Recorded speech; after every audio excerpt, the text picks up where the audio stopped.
আরেক জায়গায় বিয়ে করে। তো বিয়ে করার পর তাহমিনা তার মার সাথে ছিল, সেই স্বামী তার সৎ বাবার ঘরে।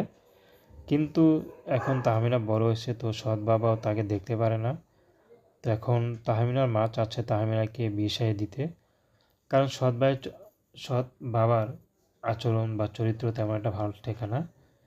কারণ কিছু হলেই তাহমিনার দিকে কুনজর দিকে তাকায়। তো তাহমিনা চাচ্ছে যে সৎ বাবা থেকে বাঁচতে, যদি কেউ তাকে বিয়ে করে, বিয়ে ছাড়া তার এখান থেকে যাওয়ার বা বাঁচার আর কোনো উপায় নেই।